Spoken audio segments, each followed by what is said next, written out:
Assalamualaikum warahmatullahi wabarakatuh. Saudaraku, sahabat surgaku, kaum muslimin dan muslimat yang dimuliakan Allah Ta'ala. Di dalam Islam ada 3 jenis ibadah. Ada ibadah yang sifatnya jasadiyah atau badaniah, yaitu orang sholat, orang haji, orang umroh adalah diperlukan ibadah fisik. Ada lagi ibadah yang sifatnya maliyah, yaitu kaitan dengan harta. Zakat, sedekah, wakaf, sedekah, semuanya adalah berkaitan dengan harta. Ada lagi ibadah tarkiyah, yaitu ibadah untuk meninggalkan larangan. Contohnya adalah di bulan Ramadan, yaitu dengan berpuasa. Tetapi puasa bukan sekedar puasa, tetapi harus dilengkapi dengan ibadah yang lain.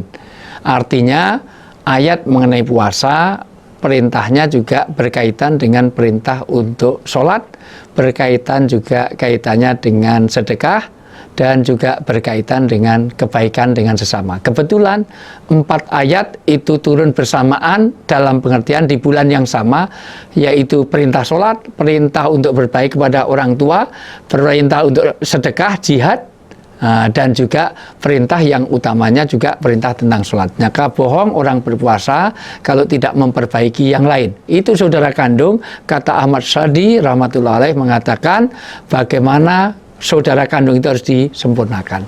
Berkaitan dengan ibadah maliyah sangat dianjurkan. Kenapa? Karena Rasulullah sendiri ada istidadul mal, yaitu bagaimana menyiapkan harta di dalam menghadapi bulan Ramadan. Dan keutamaan di bulan Ramadan ini 70 kali lipat diutamakan dalam sedekah itu pahalanya. Kalau hari biasa aja 700 kali lipat, ini dilipatkan lagi menjadi 700 kali 70 kali lagi.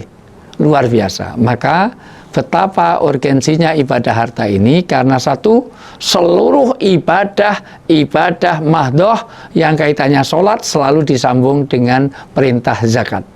Dan di situ ada wawu atof, artinya tidak boleh dipisahkan. Yang kedua, ini menunjukkan realisasi rukun Islam.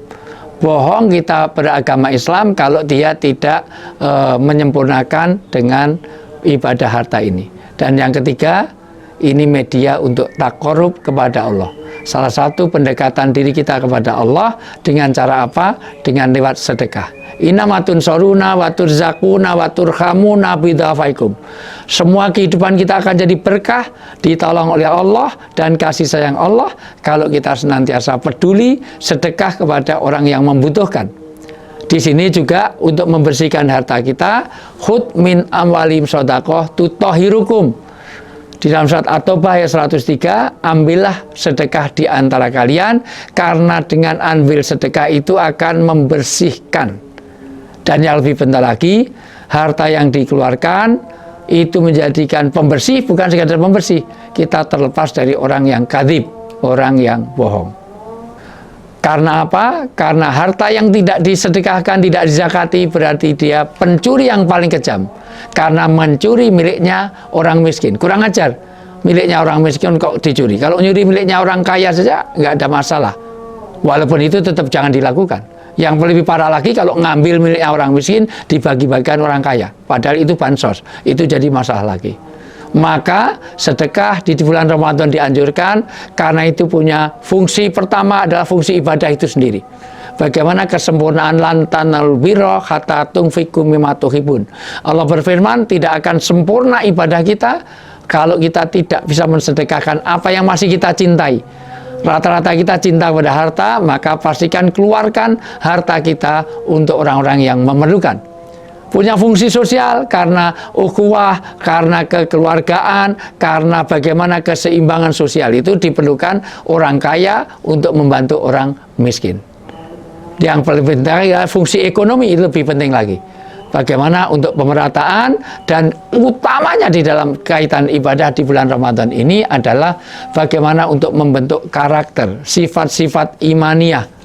Bagaimana kepedulian, bagaimana menjadi dermawan. Orang yang dermawan dekat dengan Allah, dekat dengan surga, dekat dengan manusia, jauh dari neraka. Orang yang pelit, yang koret, orang yang medit, maka dia jauh dari Allah, jauh dari manusia, jauh dari surga, dekatnya hanya dengan neraka. Maka inilah kenapa orang harus bersedekah. Kenapa? Karena sedekah itu bisa menghapus dosa-dosa kita. Jangan berharap dosa-dosa kita bisa dilebur kalau kita tidak pernah sedekah. Sedekah juga menjadikan perlindungan di hari kiamat, di mana tidak ada perlindungan Allah kecuali bagaimana perlindungan Allah di hari kiamat adalah bagaimana dengan sedekah. Sedekah akan membuka pintu khusus di surga.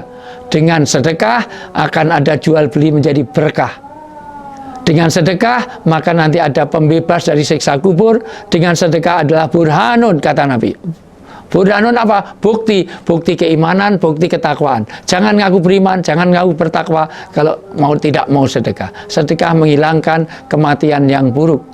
Jadi kalau kita doa supaya husnul khotimah, jalannya apa? Dengan sedekah.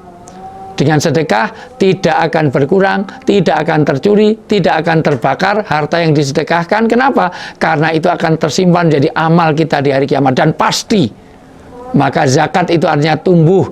Kalau sedekah itu bagaimana orang sodako membenarkan, itu membenarkan keimanan. Sedekah akan melapangkan dada, melapangkan hati kita.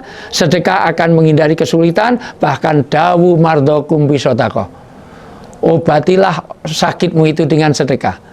Kalau kita takut dengan COVID, takut dengan Omikron, takut dengan Delta, takut dengan virus COVID, maka perbanyak sedekah. Sedekah menjadi jalan keluar kita.